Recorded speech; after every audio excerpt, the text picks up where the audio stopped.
Welcome, everyone. I'm Susan Elliott, President and CEO of the National Committee on American Foreign Policy. I want to thank all of you for joining us for today's discussion with Wyne, author of the new book, America's Great Power Opportunity, Revitalizing U.S. Foreign Policy to Meet the Challenges of Strategic Competition. You know, today the U.S. is encountering significant economic, diplomatic, and political challenges, not only abroad, but also at home. As we've seen, relations between the U.S. and China have worsened over the past few years. Russia's invasion of Ukraine has created not only human casualties and infrastructure destruction in Ukraine, but it's straining global resources for food, energy, and other important commodities. All these international challenges have made a significant impact on the U.S. domestic situation, which is also facing spiking costs of energy and food, which has led to inflation and the possibility of recession. Given these domestic and international problems, what we want to explore today is, can America forge a new foreign and domestic public policy vision that would resolve divergent trends, value diplomatic partnerships and alliances, and perhaps build confidence in existing and new institutions? And how can U.S. international leadership, how will it appear? Will it change over the next 2 years? Will it be the same? Where will we be in 10 years? And what steps can the Biden administration take now to assure that U.S. national interests will be preserved and we will continue to be regarded as a leader on the global stage? So those are just a few of the things that, if you've read Ali's book, you will have gotten some insight into, but we're really looking forward to hearing from him today. And he and Susan Thornton are going to join us in a conversation about great power competition. And as many of you know, both Ali and Susan are foreign policy experts. Ali is a senior analyst with Eurasia's Group's global macro geopolitical practice, and he focuses on U.S.-China relations and great power competition. And we're very pleased that he has participated in a lot of the NCAFP's Track 2 discussions on Northeast Asia. He's also served at Carnegie Endowment for International Peace, the Belfer Center for Science and International Affairs, and the RAND Corporation. He also has been a non-resident senior fellow at the Atlantic Council Scowcroft Center for Strategy and Security. Susan Thornton is the director of the NCAFP's Forum on Asia-Pacific Security. Susan had a distinguished career as a U.S. diplomat, including serving as the acting assistant secretary of state for East Asian and Pacific Affairs. And she led U.S. policy toward China, Korea, and former Soviet Union, and served in leadership positions in U.S. embassies in Central Asia, Russia, the Caucasus, and China. So I can think of two people no better qualified to discuss these issues today, and really to help us get a sense for how does U.S. domestic policy affect our ability, to have really good and sound foreign policy. So just before we start, I want to remind people in the audience, if you have a question, we would like you to use the Q&A box, which is located at sort of the center and the bottom of your screen. And Susan and the staff from NCLP will monitor the Q&A portion, and hopefully we'll try as best we can to get to every question. And just another reminder, we're recording today's discussion. It's on the record, and we'll post a recording of the program on our website and YouTube channel. So if you know someone who wasn't able to participate today, we encourage them to go to our website and to check out the recording there. So thanks again to all of you for participating in what today I know will be a very, very interesting discussion. So I'll turn the program now over to Susan Thornton, and thanks, Susan and Ali, to both of you for agreeing to host our discussion today. Well, thank you so much, Susan. And I can't tell you how excited I am about, first of all, about Ali's book, America's Great Power Opportunity, and about the chance today to speak to him about it. I've been going through the book, and I have to say, Ali, that you raise so many issues that have occupied my time and attention over the last few years since I left the State Department. And I really can't wait to get into it.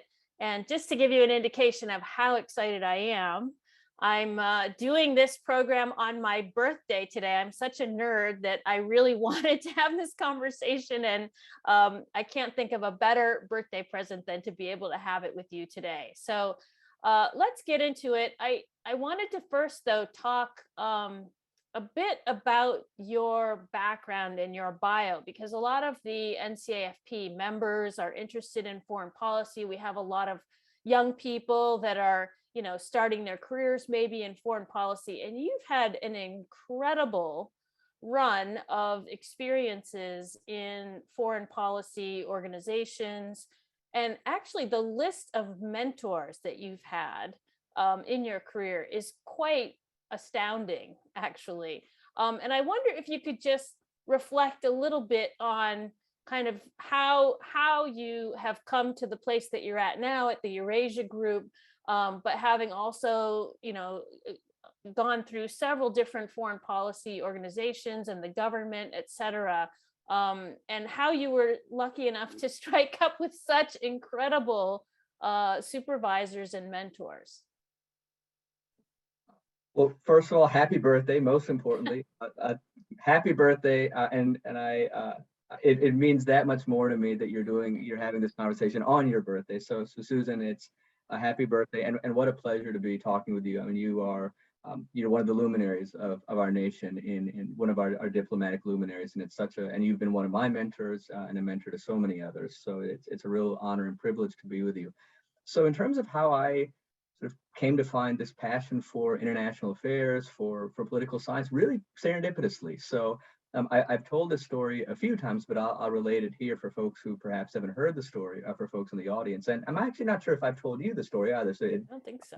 It might be a new story for you as well. So up until 9/11, 9/11 happened my junior year of high school. I had no interest in world affairs. I had no interest in political science. I hated reading. I thought I was very much a math person. I still love math. I didn't pursue a career in math, but I didn't read when I was younger. I had very, very little interest in what was going on beyond America's borders. And I think in retrospect, I'm kind of almost sort of psychoanalyzing myself in retrospect. I think that one of the reasons for that kind of disinterest in what was just going on in the world, I think subconsciously I had internalized a lot of the triumphalism that suffused U.S. commentary. This was the heady 1990s. I came of age in the 1990s. So the Soviet Union has collapsed.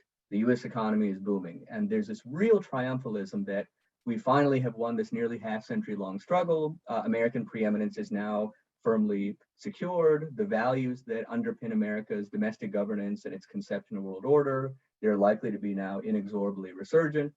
And so I think that I subconsciously, when I look back, I think I probably internalized some of that triumphalism. And so when my parents, now I'm a son of immigrants, so my parents are from Pakistan, much more much more global citizens than myself. So when I was growing up, my parents were always exhorting me, Ali, there's a whole other world out there. Please read a newspaper, read a magazine, read a book, learn about the world. And I think that I just felt that I didn't really need to. We're surrounded by oceans. This is, again, it's before 9/11. I had internalized that triumphalism. So, but then 9/11 happened, my junior year of high school, and one didn't need a degree in political science to realize that something very, very profound and horrifying had happened. And it was a real wake-up call for me, not only as a citizen, but as a person of the world. And it really made me appreciate the extent to how insular I had been, how parochial I had been. The next year, my senior year of high school, when we were debating whether or not to intervene in Iraq, that debate also kind of went over my head. And so the combination of 9/11 and then the war in Iraq collectively compelled me to say, I need to take a step back. I need to recalibrate the choices that I've made, and I need to just become a little bit worldlier. So I had gotten into college by that time. So I wrote a letter to the then dean of admissions, and I said, would you be open to the possibility of my taking a gap year? And she said, go for it. Sounds like a good idea. Just keep me appraised of what you're doing. And so I did a bit of traveling. So my family and we went back to Pakistan, spent some time there. I did an internship at Amnesty International. But the real, I think, catalytic experience, and this also feeds into the discussion of mentors, I came across a book by Joe Nye, who was then dean of the Kennedy School, called The Paradox of American Power. And what really impressed me about the book then, and what continues to impress me about it now, is that it's simultaneously sophisticated and accessible.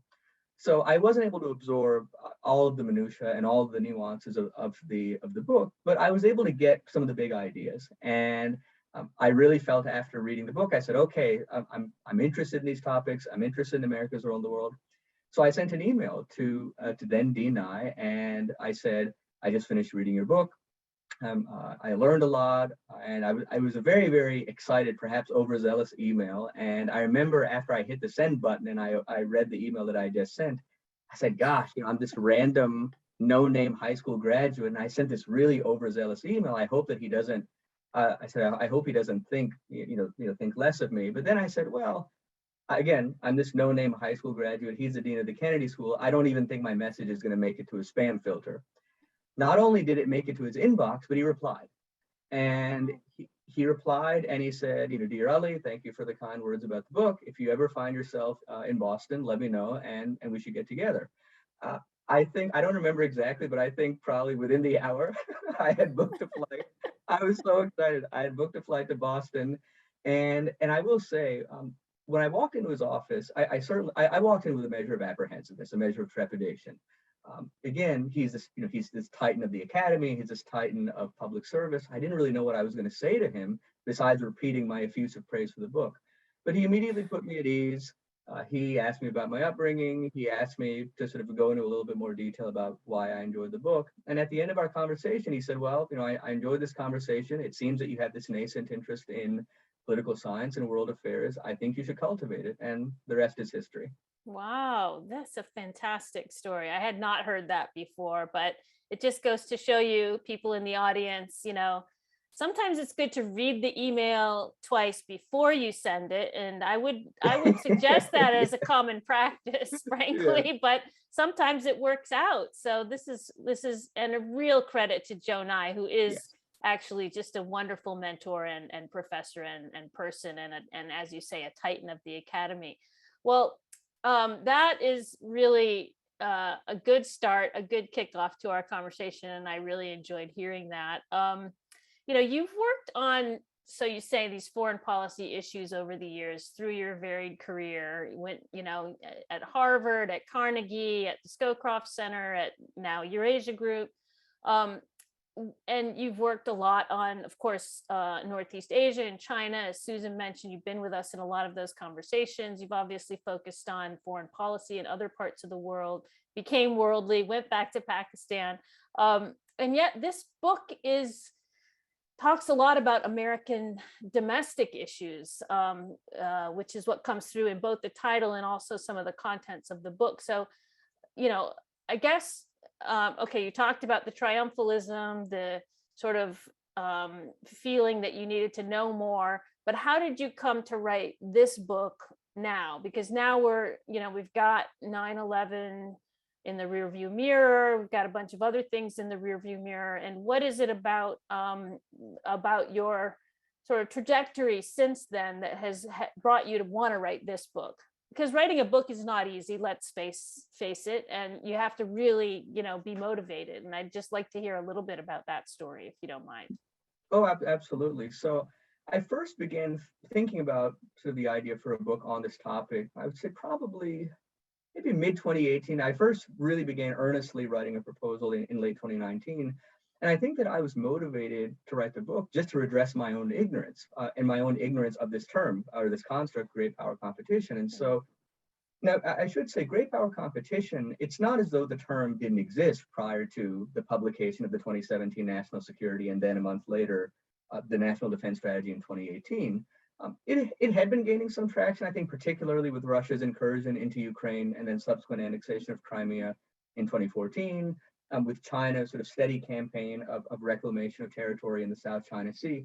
So the term had been gaining attention in scholarly circles. It had been gaining some attention in the government, I think particularly in the Pentagon, but it hadn't achieved escape velocity. It hadn't achieved sort of widespread traction on an interagency basis, and it hadn't diffused to become this sort of this commonplace within mainstream discourse. But with the publication of the 2017 NSS and then the 2018 NDS, it really did achieve that escape velocity. So both of those documents, they placed great power competition front and center. They said that that the United States has come to triumphalism. It now needs to focus squarely and accord singular priority to managing a resurgent China and a revanchist Russia. And so you had these two high-level documents spotlighting this construct. This construct then subsequently, it diffuses across the interagency basis.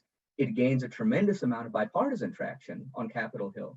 And it also, it really, as I said, it achieved this escape velocity such that it became a commonplace in op-eds, in essays, in interviews and testimonies. And as someone who had been cultivating this interest in US foreign policy, in broader trends in geopolitics, I said, this is the hot term. And if I don't get a handle on this term, I'm going to be really missing out on the conversation. I'm not going to be able to contribute in a meaningful way to the conversation. So I set out to write the book to kind of get a handle on this term. And one of the points that I try to make in the book is the more conversations I had, the more I discovered a gap between the ubiquity of the term on the one hand and the underspecification of the term on the other hand. Well, what do I mean? So the ubiquity I already kind of got at. It's throughout the interagency basis. It's very much in the mainstream discourse. And when I would ask interlocutors, both current government officials, former government officials, scholars, when I would ask them, what does great power competition mean?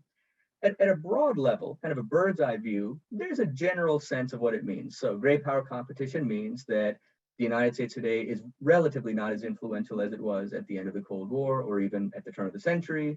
It means that China and Russia are more able, they're more willing to push back against US influence. So, okay, so at a broad level, there's some sense of agreement on what it means. But then when you say, what are the implications of that diagnosis for US foreign policy?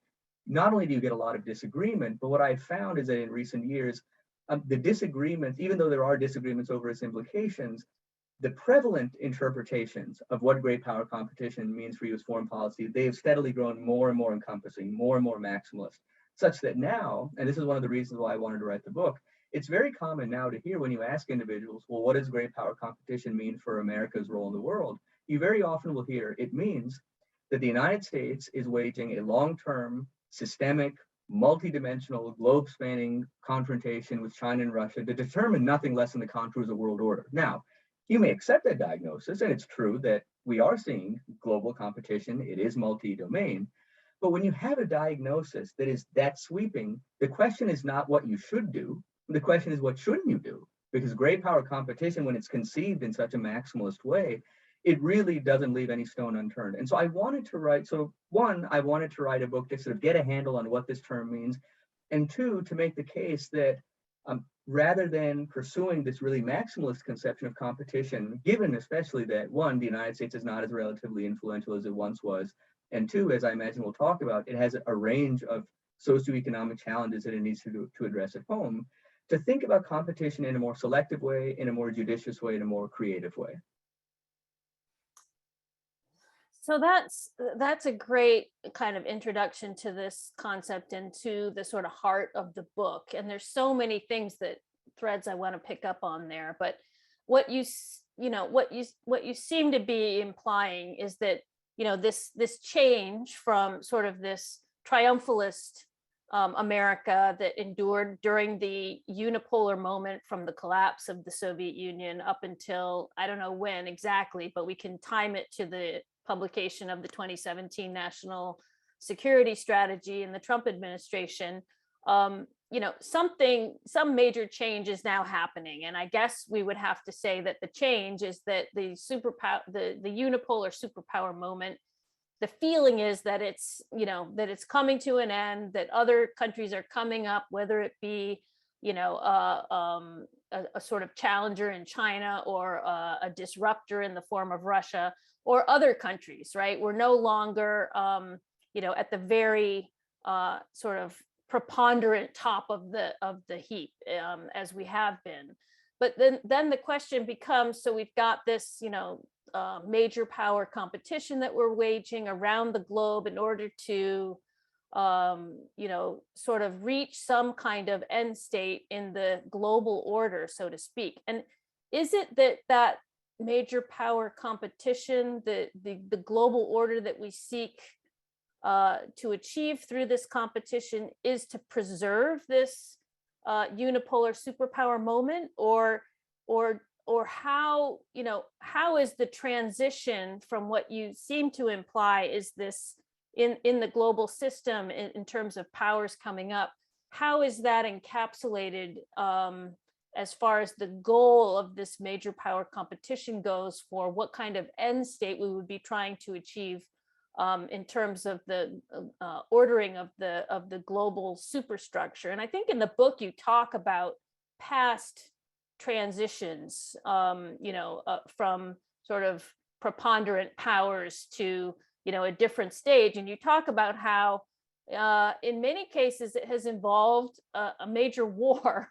And so I just wonder if you can speak a little bit to, how, whether you see this as a sort of a transition like the ones that you talk about in the book, for example, Great Britain and other transitions in the past. Sure. So I think that one of the biggest challenges for the United States right now is I think that there's a recognition that the degree of preeminence that the United States enjoyed in this very sort of historically brief interregnum between, you could say, the end of the Cold War and perhaps the onset of the global financial crisis, so roughly maybe not even 20-year period. I think that there's a recognition that that period is gone.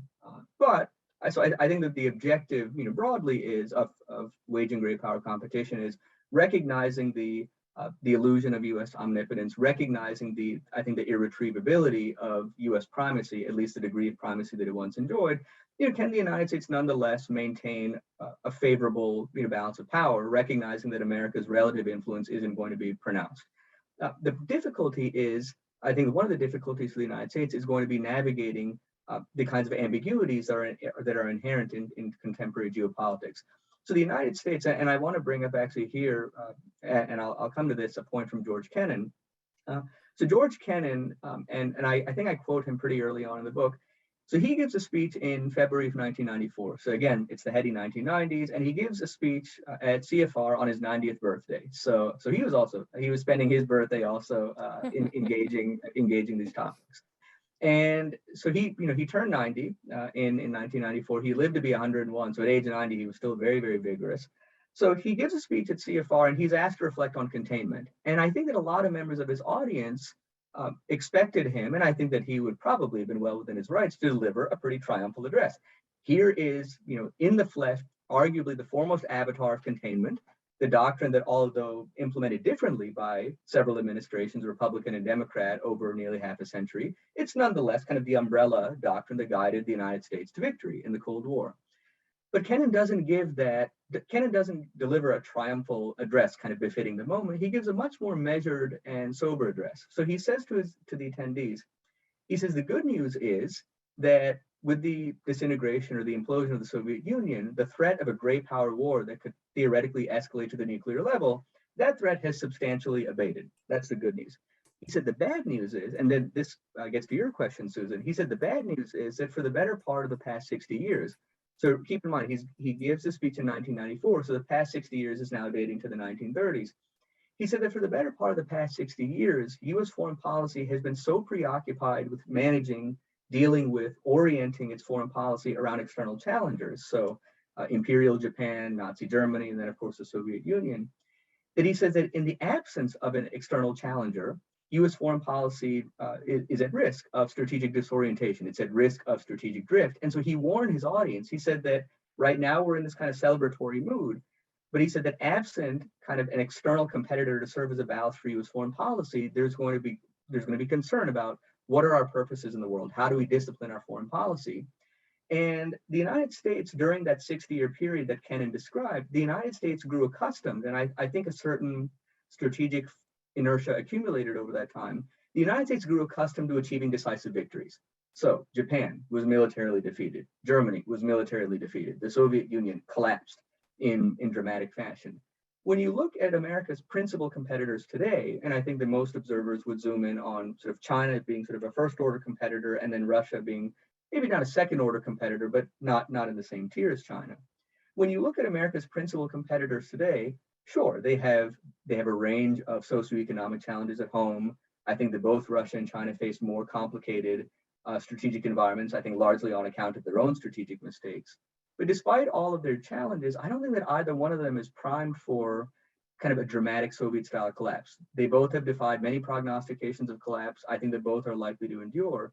And so if you accept the proposition that one, in the atomic age, as President Reagan and his counterpart Mikhail Gorbachev famously said in 1985, a nuclear war should not be fought and cannot be won. I think that that holds even more true today.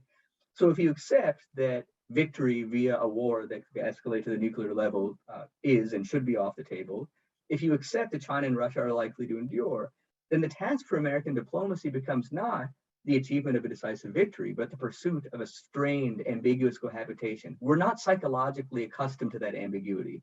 So one of our big challenges is we're going to be dealing with these competitors in perpetuity.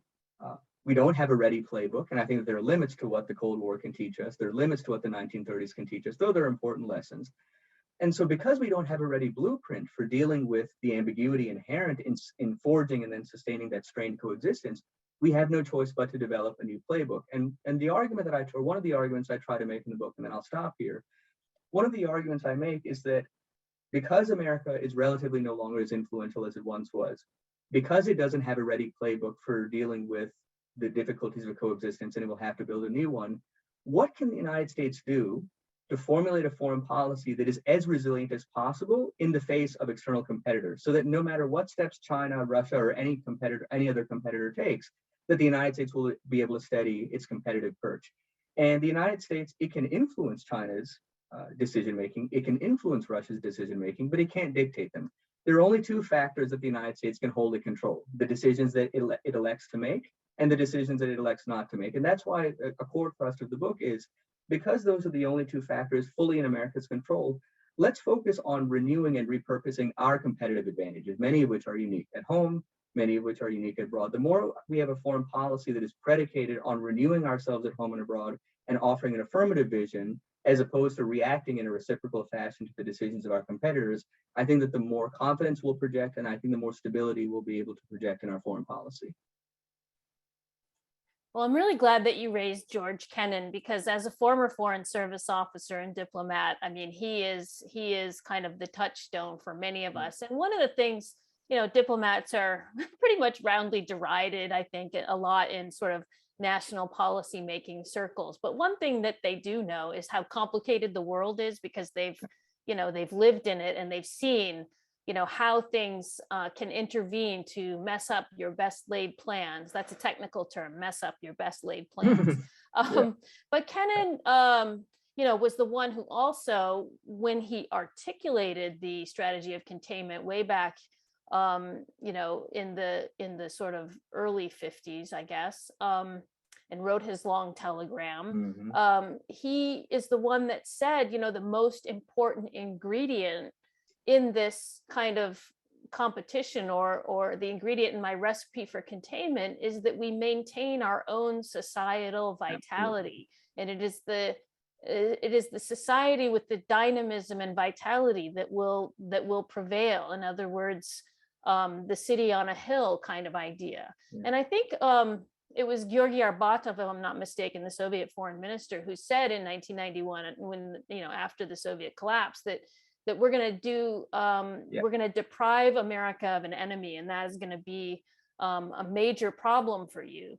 And it seems like this rivalry idea that we have, again now, actually it's a kind of repetitive theme, if you will, in sort of American foreign policy. I remember working on a book in the late 1980s called The Myth of America's Decline. And at that time, of course, we were all on about Japan and Germany overtaking us. So, and there are other instances of this going back even further. But, we're trying, it seems, with this, great power competition to galvanize Americans around, as you say, this sort of common purpose, common national mission in the world. That we call our foreign policy. But in the U.S., I think it's very much tied up with our domestic and national kind of psyche and identity of what America is all about, right? And there are many reasons why, it could seem like a good idea, I suppose, for national politicians to try to play up this rivalry.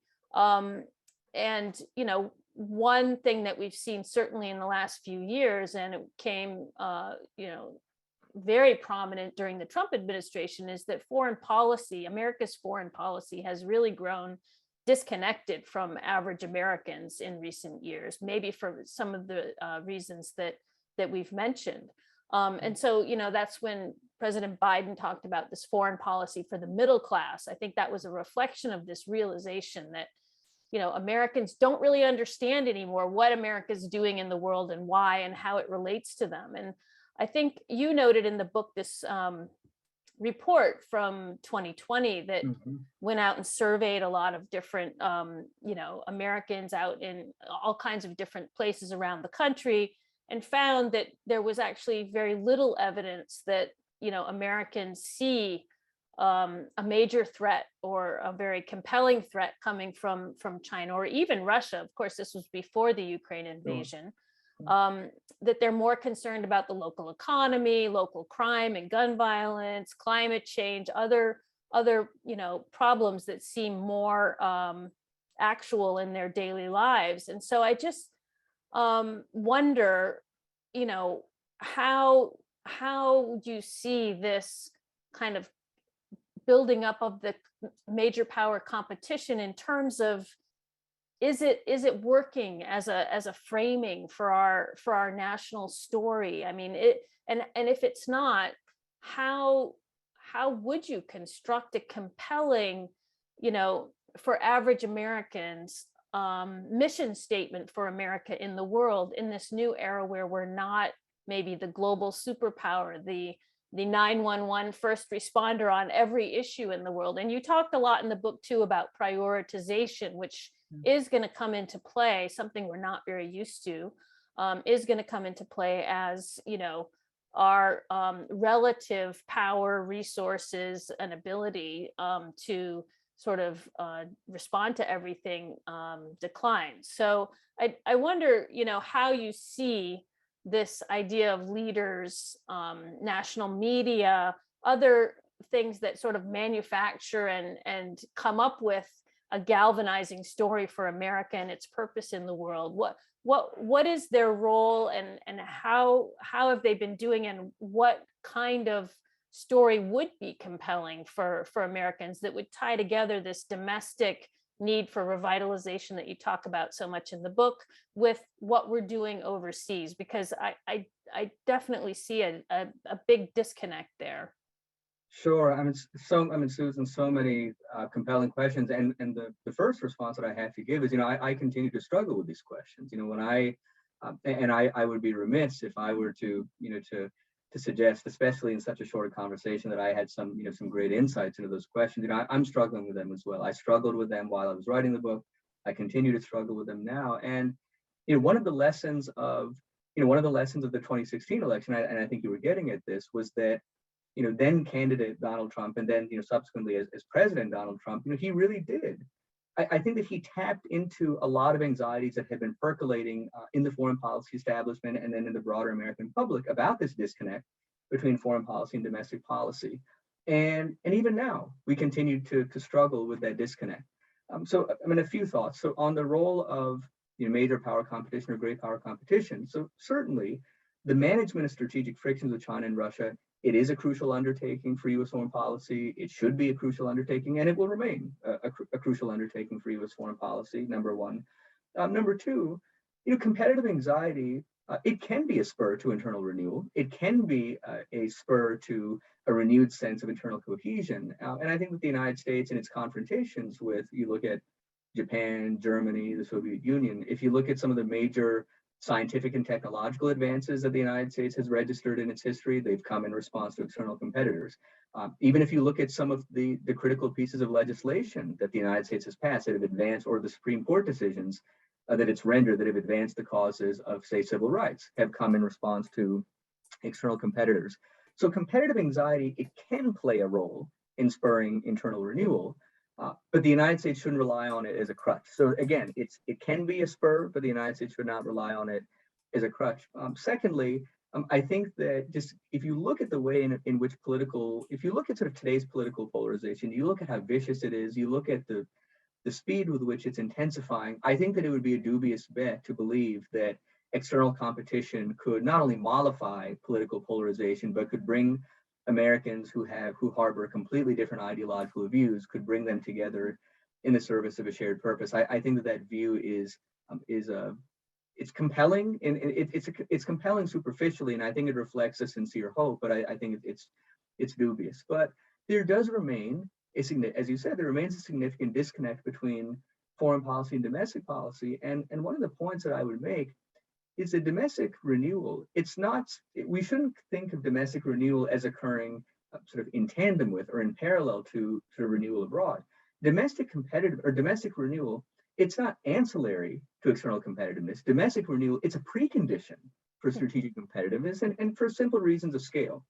If you have pretensions to global leadership, if you go to your allies and partners and say, we would like to lead the way in organizing coalitions to manage the full panoply of transnational challenges, pandemic disease, climate change, macroeconomic instability, and so forth. If you have global pretensions, and if you say to your allies and partners that I would like to lead the way in resuscitating or modernizing the international system, even your greatest well-wishers abroad, understandably will say, well, first demonstrate anew that you can manage your own challenges at home before you talk about what you seek to do abroad. I think that we have a lot of work to do on that front. I think that even our greatest allies and partners abroad, in Europe and in Asia, they look at the state of America's domestic politics and they're very concerned, and for good reason. They look at America's response to COVID-19. I mean, we have over a million deaths, well over 80 million infections due to COVID-19. So they look at the mismanagement of the pandemic. They look at growing income and wealth inequality, which, by the way, are far more entrenched now than they were at the time of the Occupy Wall Street protests in the early 2010s. They look at gun violence. They look at the enduring scourge of racial injustice. They look also, I think, at the inability of Americans who have different political views to even speak with one another now. I mean, I feel like there was a time, and I feel like I'm talking about kind of this quaint era, but there was a time when, and perhaps I'm not a historian, so I perhaps am being, and I realize that the United States has been through many very, very bitter periods of domestic upheaval. The founding of the Republic, we literally had a civil war. The 1960s and 1970s were a very, very polarized time. So I realize that I'm perhaps giving a somewhat ahistorical view, and it's the conceit of every generation to say that our domestic politics have never been more fraught. But I do think that there was a time when Americans who had different political views, they could come together, not necessarily meet each other halfway and say that we agree, but they could agree to disagree, and they nonetheless regarded one another as fellow travelers or as fellow writers writing the next chapter of the American narrative. I think now increasingly Americans who have different political views, they don't regard one another as fellow travelers. They regard one another as mortal adversaries. It's very, very, and so, and I'll maybe wrap up here. When I started writing the book, I was focused much more on external threats or external challenges, the challenge from China, the challenge from Russia. And certainly, I mean, you look at Russia's invasion of Ukraine, you look at Chinese coercion in the Asia Pacific. So it's not as though I'm no longer worried about threats or challenges coming from China and Russia. But as I wrote the book, I became relatively steadily not as concerned about China and Russia, but I became much more alarmed by what was going on here at home in the United States. And candidly, even though the premise of our conversation, the premise of my book is about great power competition, which is centered on China and Russia, questions about how we compete more effectively with China, how we compete more effectively with Russia, a lot of those questions, frankly, are going to be moot if we can't get our own act together at home. We have to demonstrate anew an ability to bring together the citizenry to imbue our citizenry with a renewed sense of national purpose. We have to demonstrate anew a capacity to address our pressing socioeconomic challenges. We have to demonstrate anew that we're making progress in bridging the gap between our foundational creed and our lived day-to-day experiences. And if we can't make progress on those tasks at home, then I think that, again, even our well-wishers abroad will say, look, first, take care of yourself. We'll hold down the fort, but take care of yourself. Once you've taken care of yourself at home, then let's resume our conversation. Yeah, I think this is something that you heard, over and over and over again in the 2020 campaign. You hear it from the Biden administration. You hear it in all kinds of reports that have been put out on, wither American foreign policy, this idea that, we have to get our own house in order. I mean, I guess I would say that, I think you're right. I mean, we shouldn't gloss over problems that we've endured in the past and the way that America has been able to renew itself. I think the question that people are wondering about is, can we, do it again? And I'm quite optimistic about our ability to do it again. I'm also sort of taken by something that President Obama used to talk about a lot, which is that the world doesn't organize itself, and that the U.S. has, in spite of maybe some setbacks or mistakes we've made in our foreign policy, we have this residual power that's really considerable in basically leading the global system. And other countries, even China and Russia, I would submit, but certainly our partners and allies around the world, still look to us to organize things, to come up with ideas, to pursue initiatives, to raise initiatives, and all of this. And so that is something that we should husband and not lose.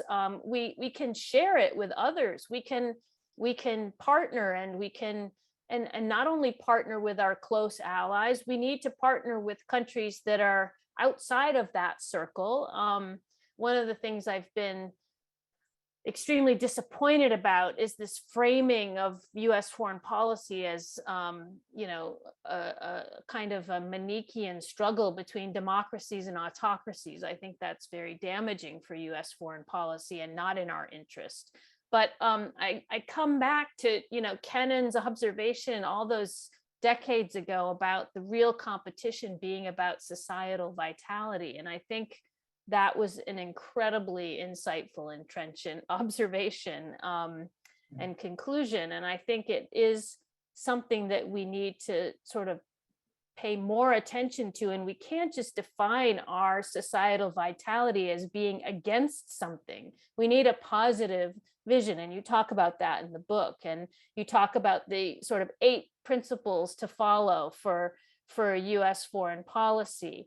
And I just wonder if there's anything. I really do want to ask you about sort of Russia and China in some more detail, and we're running out of time, but in particular about how you see the war in Ukraine unfolding and what the implications of that would be for American foreign policy. But maybe first, because I know you said you're grappling with these questions, but it is a really key thing for us to sort of take head on, which is this: what is the positive U.S. mission in the world? If we're not going to be the unipolar superpower, can we be the sort of galvanizer and the organizer of an international system that can put forward constraints and rules and order such that we can prosper and have peace?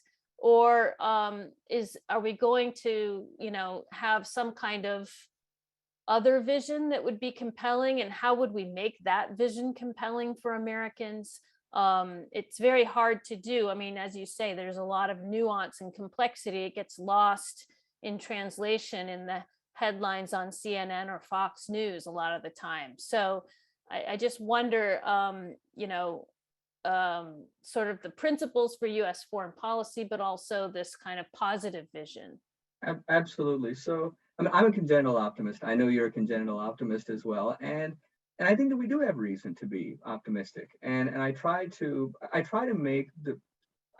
strike a tenor in the book of kind of quiet optimism. And the reason it's quiet optimism and not just optimism is we have a lot of work to do at home.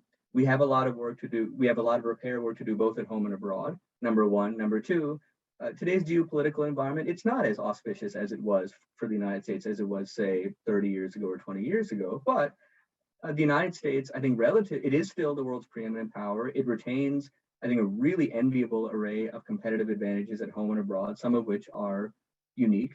And the United States, I think importantly, when you think about what makes the United States sort of the world's preeminent power, yes, we can talk about its military preponderance, the size of its economy, the size and range of its diplomatic network. But I think that kind of the heading under which all of those advantages, those more granular advantages exist, is this really, frankly, magical capacity for reinvention. It's a capacity for reinvention at home and abroad that has not only enabled the United States to advance the promise of its democratic example, but to mobilize those coalitions that you talk about.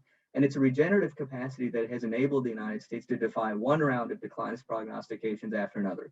So we know that America, just based on its history, we have that regenerative capacity in our DNA, in our experience. We have to adapt it, we have to repurpose it, but that regenerative capacity we've amply displayed, number one. And number two, I think that a vision of world order that has the United States serving as a galvanizer in chief is extraordinarily compelling. Just because the United States isn't as preponderant as it once was doesn't mean that it can't play and shouldn't play that extremely important catalytic galvanizing role. And we've seen that the United States, it does have a capacity to organize substantial coalitions, powerful coalitions, and to do so quickly. I mean, you look at the coalition that it's not a global coalition, but nonetheless, it's a very powerful coalition to respond to Russian aggression. You look at the lattice work of partnerships that the United States has either spearheaded or supported in responding to China's resurgence. So the United States has, and if you look at also just broadly, its commitments on its infrastructure initiatives. Look at IPEF. IPEF, it has a number of ASEAN member countries. So the United States has, whether you look at its military undertakings, its economic, technological, or diplomatic undertakings, the United States continues to demonstrate, I think, an unrivaled capacity to organize coalitions. It has that regenerative capacity. So I remain optimistic. And I think another source of optimism is that for all of America's foibles, for all of America's difficulties at home or abroad, I think that sometimes we ascribe too much strategic vision to our competitors. We sometimes, I think that it's not helpful, and especially in this era of social media, we often hear these portrayals. America's flailing at home, it's floundering abroad, and China and Russia, it's the 1930s again. Authoritarians on the march, they're stealing a march. China and Russia, they're formidable competitors. And here maybe I can talk a little bit about sort of Russia's invasion of Ukraine.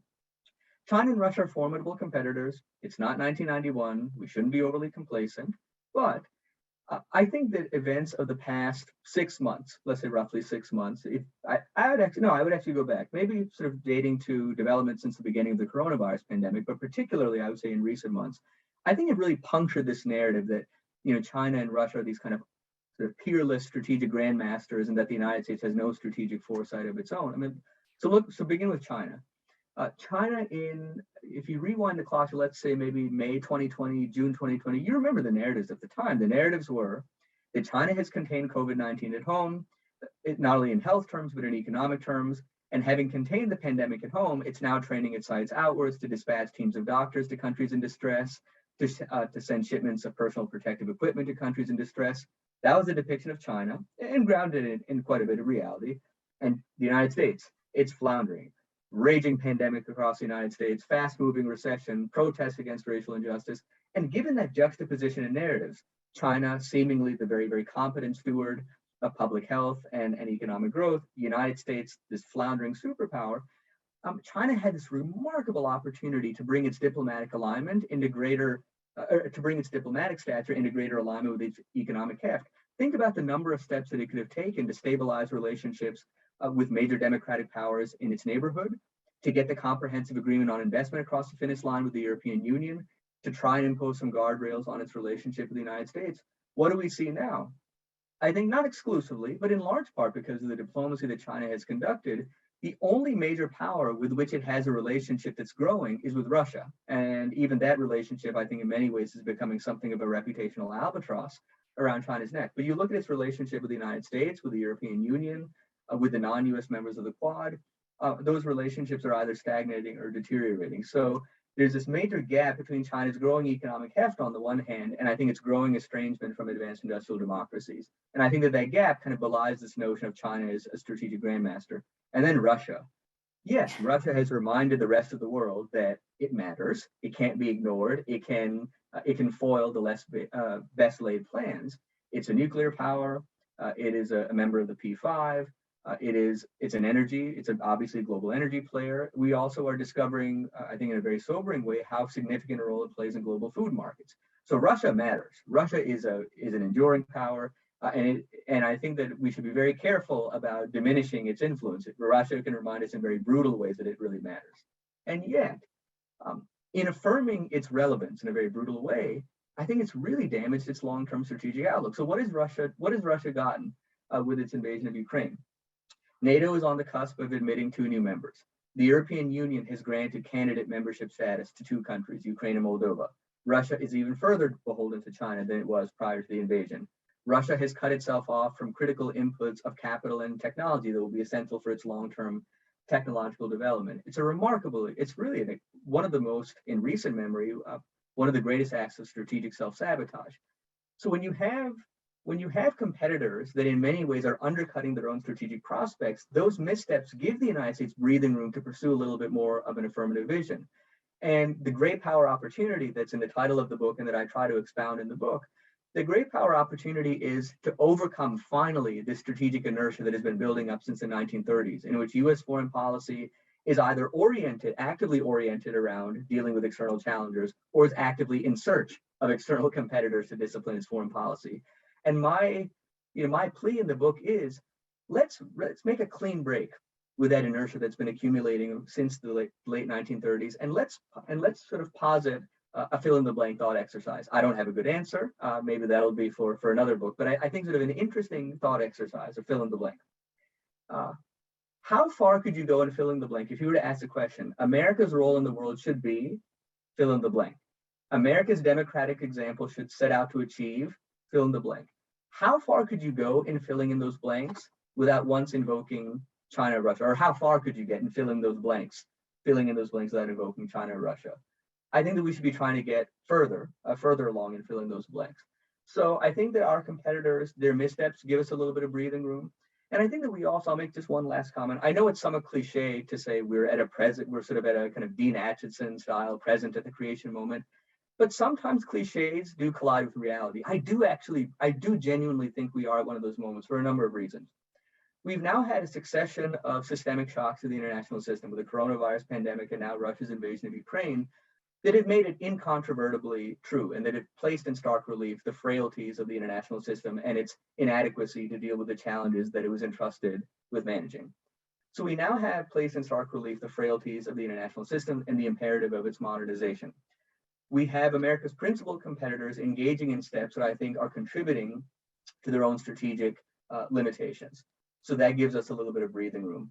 And very rarely in history do you have so immense an imperative and so remarkable an opportunity emerging in parallel and reinforcing one another. And so I think that the confluence of that imperative to modernize the international system and that opportunity to pursue a foreign policy that isn't so tightly tethered to the decisions of our competitors, that confluence gives us a chance to overcome the strategic inertia that is accumulated in U.S. foreign policy for the better part of 8 decades. But we don't know how long that window is going to last. And so I think that we should act sooner rather than later to make sure that we seize that great power opportunity. Okay, so this is a question from our audience that gets exactly to what you just said. What is it going to take to overcome that inertia? What is it going to take to seize this opportunity?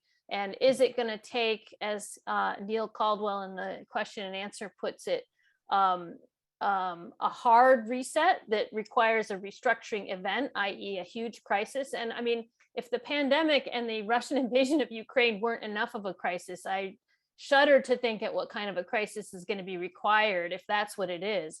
Or can leadership or some other force do this without, some kind of cataclysmic event? Well, the short answer is, and this is the optimistic case, the short answer in terms of, can leadership bring about, sort of help the United States dislodge this inertia? The answer is absolutely yes. And one of the points I try to make in the book, and I very often, lest I be sort of sanctimonious, I very often in my own writing, I traffic in abstractions. I talk about order and structural dynamics. And we have to realize that these abstractions, order, strategic competition, they're rooted in human decisions. They're rooted in the decisions that policymakers make, that business executives make, that individual activists make. The idea that the world affairs are unfolding and human beings are simply spectators, it's not only ahistorical, it's not only not factual, it's a cop-out. I think that it's very important that while we recognize the weight of history, what does history do for us? history affirms the role of human agency. And I think that, so when I hear arguments that say war is inevitable, conflict is inevitable, the world will only achieve a more enlightened state via some cataclysm, I think that that conclusion is not only ahistorical, I think it's a cop-out. We have to reclaim our sense of human agency, number one. Having said that, but in response to some of the earlier parts of the question, I think that there are a number of impediments, but two that stand out. One is that historically, not always, but historically, great power wars have served as that really harsh wake-up call. In the atomic age, we need to take that kind of cataclysm off the table. And to even countenance great power war that could escalate to the nuclear level as a potential viable means for getting us to rejigger world order in the way that we need it to be is just, we need to take that off the table. Number one, because the consequences are simply too staggering to contemplate. And then the second point, in terms of what's needed to overcome that inertia, certainly, I think that there has to be a recognition that that opportunity exists. I don't think that there's a sufficient appreciation right now for the extent to which China and Russia's competitive missteps actually furnish that great power opportunity for us. I think we still are, because of that inertia, we still are in this reactive mode. And there's very much a sense that, again, China and Russia are on the march, the United States is flailing. And so my judgment, I realize that it's counterintuitive, but I think that the first step to overcoming that inertia is to recognize that the opportunity exists. And it's not clear to me how. I think that there are signs that that recognition is growing, but I certainly don't think that it's a mainstream view or a commonly held view. So impediment number one is a failure to recognize that that opportunity exists. I think impediment two, we've talked about a lot, is just regardless of what opportunities present themselves, if we can't get our own domestic house in order, if citizens can't come together in the service of common cause nationally, then a lot of these questions become moot. So, but I do want to sort of conclude on that optimistic note, which is that human agency matters. So in the run-up to World War I, because there had not been a world war, a war of that scale, a lot of policymakers in Europe who were engaging in brinkmanship, they could afford to be insouciant. They could afford to say, well, don't worry about our brinkmanship, nothing is going to come of it. Or if something comes of it, it'll be manageable. And then, of course, we had a world war in which 20 million people perished, in which 3 empires collapsed. When you've had World War I, when you've had World War II, in which 60 million people died, policymakers today can't feign ignorance. In the run-up to World War I, policymakers could say, well, nothing will happen. We've had 2 world wars. We've had a Cold War in which we came perilously close to the precipice of nuclear Armageddon on far too many occasions. We had proxy wars and genocides that exacted a devastating toll during the Cold War. So we're students of history. Policymakers today are students of history. They know the consequences of brinkmanship, and so they can't feign ignorance. So with the benefit of history, with the recognition that human beings retain agency and drive these abstract processes that we too often talk about as though there weren't any human involvement, that combination should not only give us hope that we can bend the arc of history in a more just direction, in a more humane direction, in a more prosperous direction, but they should give us the conviction that we need to get to work now, because there are certain trend lines that are very dangerous. But it is yet within the power of human beings to ensure that those trend lines don't culminate in catastrophe. Well, I can't, laud enough that sentiment that human agency matters. And we do need, this is a moment, as you have laid out very clearly, for wise, responsible, and activist leadership. And I think we need to rely on that. And we need to, all of us, I mean, it's not just, the president of the United States. It's everyone in American society has this responsibility, and nobody is immune. And if you're sitting around taking pot shots at your neighbor, maybe you should stop and think about, the utility of doing that versus trying to come up with a way to save us from the G0 world that I know your boss talks a lot about, but which is really the biggest, I think, threat to all of our kind of not just the United States, but to sort of broader humanity. If we see the collapse of the international system, that will prevent us from being able to deal with the challenges which are surely coming our way in terms of technology and climate change and non-state actors and all of these other things that are potentially much more actual than nation state actor threats. So Absolutely. I totally agree with that sentiment, and it sort of is the riposte that you hear often to the Graham Allison's theory about this Thucydides trap, this inevitable war. I mean, we can fall into a trap, but it'll be because humans didn't avoid the trap. And I totally agree with that. Well, we've taken up already just an hour with this conversation, and I didn't get to half the questions that I That's had my set fault. out. I No, talk it's too much. okay. That's my fault. That's No, my fault. that's my fault. fine. It was really enlightening and tantalizing, and leaves us wanting more. So thank you so much, Ali, for sharing your thoughts with us, for writing the book. And I urge everyone in the audience to read it and to reflect on it and to think about what you can do to contribute to sort of the mission that we need to find in the world, and to putting us on that path toward human agency, looking toward solving problems. So thank you very much, and we will try to take advantage of this great power opportunity if we can. Susan, what an honor and a privilege to talk with you this morning. Happy birthday. And I hope that this is the first of many, many conversations to come, but a real pleasure to be with you. Great. And thanks to our audience. Bye for now.